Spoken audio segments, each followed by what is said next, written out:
Student, आज के इस वीडियो में हम कक्षा 10वीं एनसीईआरटी गणित पहले अध्याय का प्रश्नावली 1.2 हल करेंगे। तो पहला क्वेश्चन हमारा कह रहा है, निम्न संख्याओं को अभाज्य गुणनखंड के रूप में व्यक्त कीजिए। यानी कि जो भी संख्याएं हमको दी हुई हैं इनको अभाज्य गुणनखंड के रूप में व्यक्त करना है।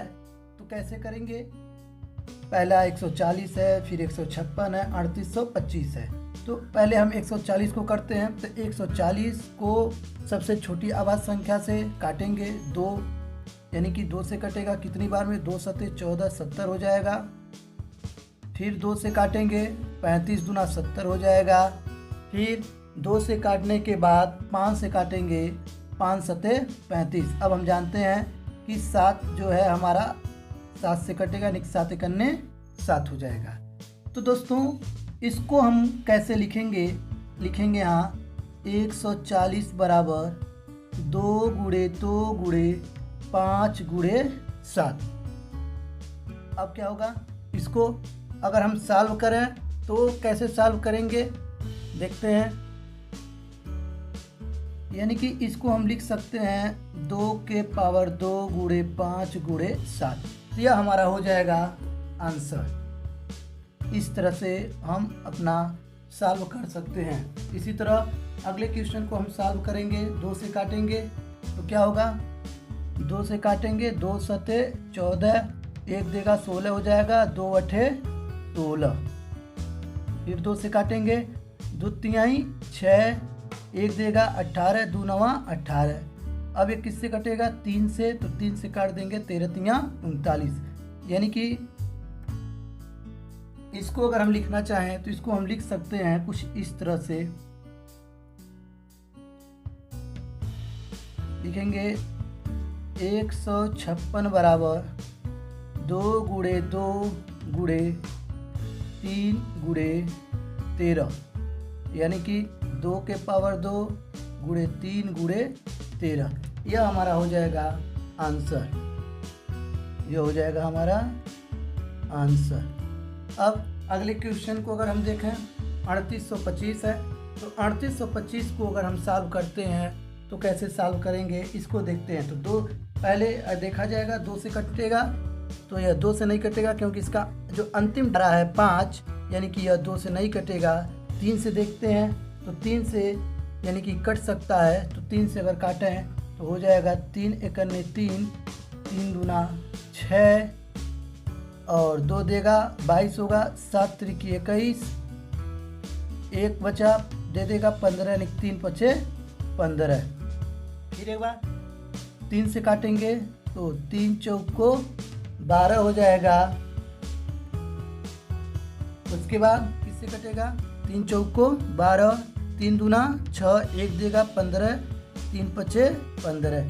अब देखते हैं 3 से कटेगा। तो 3 से अब नहीं कटेगा। तो अब हम 5 से काटेंगे, यानी 5 से काटेंगे तो हो जाएगा 5 अठे 40 और 5 2 बचा तो दे देगा 25, 5 पचे 25।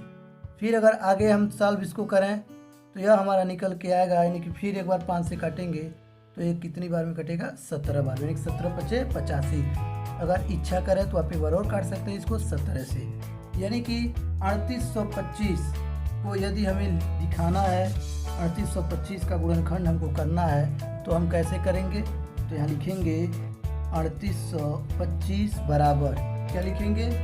यानी कि जो आया गुणनखंड 3 गुणे 3 गुणे 5 गुणे 5 गुणे 17, यानी कि इसको लिखा जा सकता है 3 के पावर 2 गुणे 5 के पावर 2, क्योंकि 2 बार है और गुणे 17। यह हमारा हो जाएगा आंसर। तो आपको समझ में आ रहा होगा। है लास्ट डिजिट वह हमारा है 5, यानी कि यह 2 से नहीं कटेगा। 3 से देखते हैं तो 3 से यानी कि कट सकता है। तो 3 से अगर काटें तो हो जाएगा 3 एकन्ने 3, 3 दूना 6 और 2 देगा 22 होगा, 7 त्रिकी 21, 1 बचा दे देगा 15, यानी 3 पचे 15। फिर एक बार 3 से काटेंगे तो 3 चौक को 12 हो जाएगा। उसके बाद इससे कटेगा 3 चौक को 12, 3 दूना 6, 1 देगा 15, 3 पचे 15। अब देखते हैं 3 से कटेगा, 3 से अब नहीं कटेगा। तो अब हम 5 से काटेंगे, यानी 5 से काटेंगे तो हो जाएगा 5 बटे 40 और 5 2 बचा तो दे देगा 25, 5 पचे 25। फिर अगर आगे हम सॉल्व इसको करें यह हमारा निकल के आएगा, यानी कि फिर एक बार 5 से काटेंगे तो ये कितनी बार में कटेगा, 17 बार में, यानी 17 पचे 85। अगर इच्छा करें तो आप एक बार और काट सकते हैं इसको 17 से, यानी कि 3825 को यदि हमें दिखाना है, 3825 का गुणनखंड हमको करना है तो हम कैसे करेंगे। तो यहाँ लिखेंगे 3825 बराबर क्या लिखेंगे, यानी कि जो आया गुणनखंड 3 गुणे 3 गुणे 5 गुणे 5 गुणे 17, यानी कि इसको लिखा जा सकता है 3 के पावर 2 गुणे 5 के पावर 2, क्योंकि 2 बार है और गुणे 17। यह हमारा हो जाएगा आंसर। तो आपको समझ में आ रहा होगा। फिर देखते हैं अगले क्वेश्चन को। सवाल है हमारा 5005 और 7429, यानी कि इसका हमको क्या करना है, अभाज्य गुणनखंड। तो हम पहले 5005 का करेंगे। क्या होगा, पहले इसको हम देखते हैं 5 से कटेगा, तो यानी कि 5 एकन्ने 5, 0 5 एकन्ने 5। अब इसको हम किससे काटेंगे, 7 से। तो 7 से जब काटेंगे तो हो जाएगा 7 एकन्ने 7, 3 बचा 30 हो गया, 7 चौक को 28, 2 7 त्रिकी 21। अब इसको हम किससे काटेंगे, 11 से। तो 11 एकन्ने 11, 3 11 तियाँ 33, यानी कि इसको लिखा जा सकता है 5005 बराबर 5 गुणे 7 गुणे 11 गुणे 13 लिख सकते हैं, यानी कि हो जाएगा 5 गुणे, यानी कि सब एक ही बार में, यानी कि यही हमारा क्या हो जाएगा आंसर। इसको भी हम यही लिख देंगे तो यहीं पे हमारा यह हो जाएगा आंसर। अब हम काटते हैं 7429 को। तो 7429 को सबसे पहले हम काटेंगे, किससे कटेगा देखते हैं, यानी कि 2 से भी नहीं कट रहा है, 3 से भी नहीं कटेगा, 5 से भी नहीं जाएगा, 7 से भी नहीं कटेगा। 7 के बाद 11 से अगर देखा जाए तो 11 74 है, यानी कि 11 से भी यह नहीं कटेगा। अब 13 से अगर देखा जाए तो 13 से भी नहीं कटेगा, यानी कुल मिलाजुला के यह कटेगा 17 से। तो सबसे पहले हम 17 से इसको काटेंगे।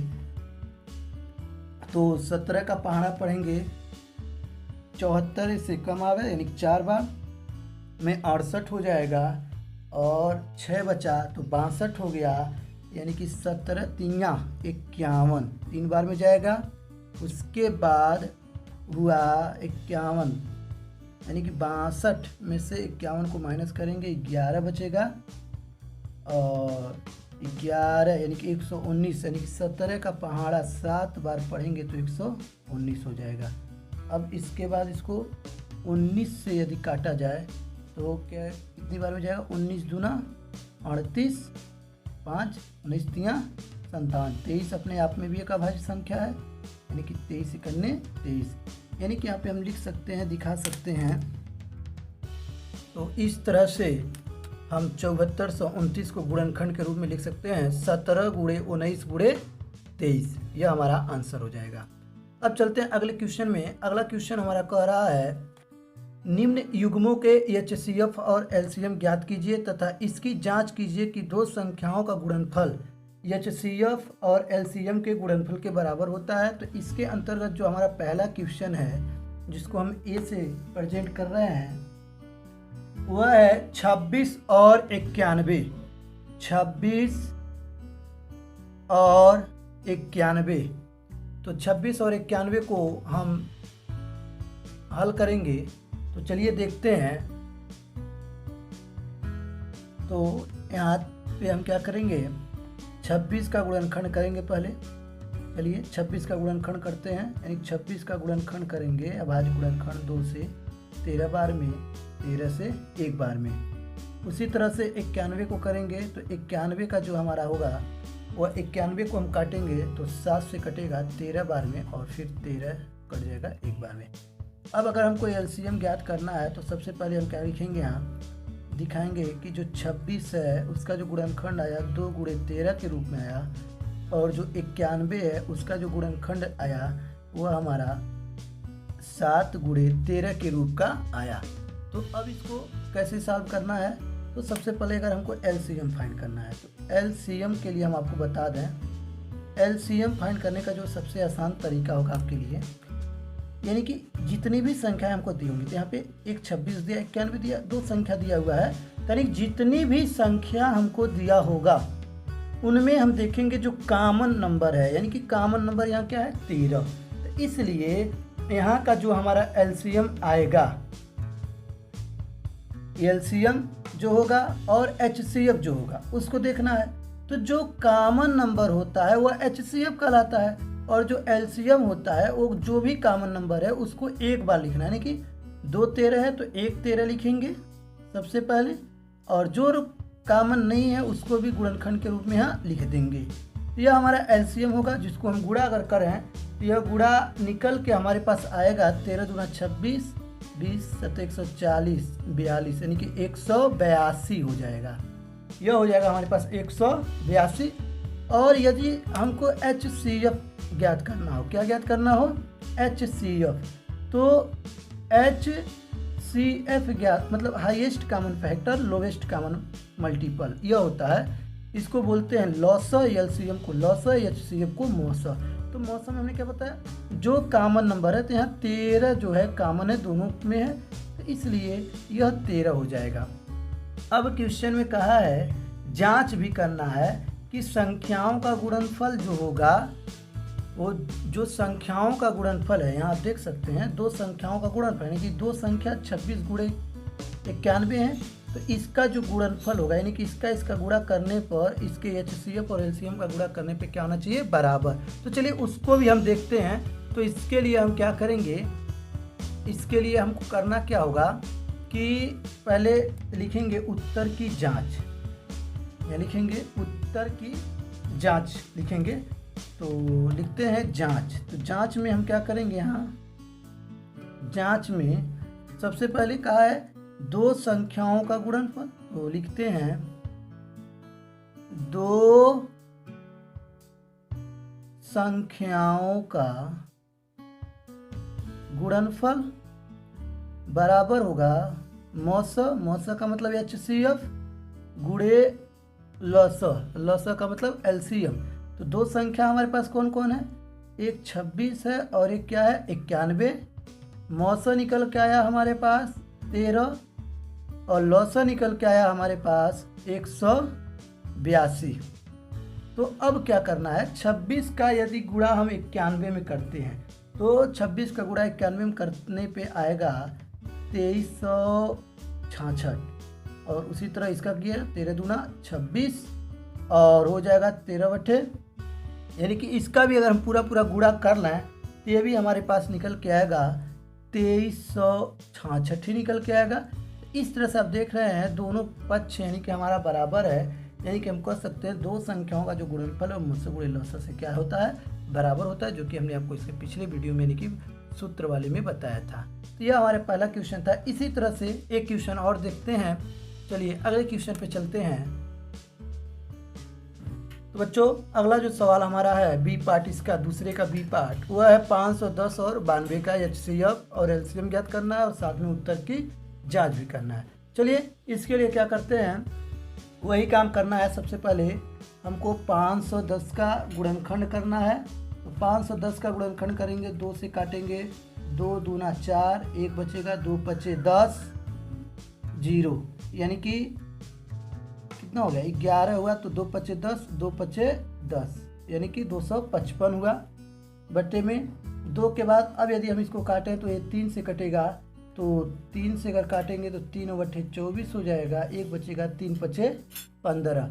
अब ये 5 से कटेगा तो 5 इकन्ने 5, 5 सत्ते 35। अब इसके बाद इसको हम 17 से काटेंगे तो 1 17 इकन्ने हो जाएगा 17। अब हम 92 को इसी तरह से सॉल्व करेंगे, 92 का गुणनखंड करेंगे, तो 92 का गुणनखंड करने पे हमको मिलेगा 2 से, 2 चौक को 8, 1 देगा 12, 2 छक्के 12, 2 से 2 दूना 4, 2 तिहाई 6, 23 अपने आप में अभाज्य संख्या है, 23 से कटेगा, यानी कि अब आगे इसको हमको कैसे करना है, तो चलिए हम देखते हैं। इसको करने के लिए 510 है, तो 510 को गुणनखंड के रूप में लिखेंगे, यानी 510 को गुणनखंड के रूप में लिखेंगे तो 2 गुणे 3 गुणे 5 गुणे 17 हो जाएगा। और 92 को यदि हम गुणनखंड के रूप में लिखें तो 2 गुणे 2 गुणे 23। अब हमको HCF ज्ञात करना है, तो HCF ज्ञात करने के लिए क्या करेंगे, लिखेंगे HCF बराबर, तो हमने आपको बताया HCF में हमको क्या करना है और LCM में क्या करना है। HCF में मतलब जो कॉमन होगा, कॉमन नंबर हमारे पास दिख रहा है 2 है और 2 के अलावा कुछ नहीं है, यानी कि जो HCF हमारा होगा वह निकल के आएगा 2। और LCM लिखना है तो जो कॉमन नंबर है उसको एक बार लिखना है, बाकी जो भी नंबर है सबको लिख लेना है।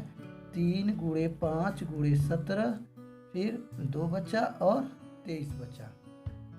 अब इसको सॉल्व करें तो 2 के पावर 2 यानी कि 2 में 2 का गुणा होगा तो 4 गुणे फिर हो जाएगा 3 है, यानी कि 3 में 5 का गुणा हो जाएगा 15 और 17 है तो 17 लिख देंगे गुणे 23। यानी कि इसको जब हम क्या करेंगे, गुणा करेंगे, यानी कि टोटल जब इसका गुणा करेंगे तो इसका जो गुणा करने पे आएगा LCM हमारा निकल के आएगा, जो भी होगा हमारा LCM निकल के आएगा वह हो जाएगा, गुणा कर लेते हैं, साइड में गुणा करते हैं तो हो जाएगा 4 गुणे 15, 15 चौको 60, यानी कि 60 गुणे 17 गुणे 23, यानी कि गुणा करने पे आ जा रहा है हमारा 23,460, यानी कि 23,460 हो गया। इस तरह से हमने गुणा किया, 23,460 निकल के आया। अब जांच करते हैं, उत्तर की क्या करेंगे, जांच। तो जांच को कैसे करना है आप इसको अब देख सकते हैं। जैसे कि बताया इसके पहले वाले सवाल में, जांच में हमें क्या करना होता है, लिखना है 2 संख्याओं का गुणनफल, यानी कि 2 संख्याओं का गुणनफल बराबर मौस गुणे लौस। तो 2 संख्याओं का गुणनफल, 2 संख्या कौन कौन था हमारे पास, एक है 510 और एक है 92। मौसा निकल के आया हमारे पास 2 और लौसा निकल के आया है 23,460। अब इन दोनों का अगर हम गुणा कर लेते हैं तो हमारे पास मिलता है 46,920। इसका गुणा करेंगे तो 46,920 आएगा, और इसका भी कर दें तो 0 2 छक्के 12, 2 चौको 8 1 9, 2 तिहाई 6, 2 दूना 4। इस तरह से आप देख सकते हैं दोनों पक्ष इसके बराबर हो गए, यानी कि उत्तर की जांच हमारा हो गया। इस तरह से आप क्वेश्चन नंबर 2 में एक क्वेश्चन और है 336, यानी कि इसको आपको करना है और आप इसका सॉल्यूशन करके, इसको सॉल्व करके आप कमेंट बॉक्स में हमको बताएंगे। तो चलिए, वो क्वेश्चन है, कह रहा है 336 और 54, यानी कि 336 और 54 का हमको HCF बताना है, LCM बताना है, और साथ में उत्तर की जांच आप कर लीजिएगा। तो आप कमेंट बॉक्स में हमको इसका आंसर भेजेंगे, देखते हैं कितने बच्चे भेजते हैं, कौन कौन भेजता है। चलिए फिर मिलते हैं अगले वीडियो में।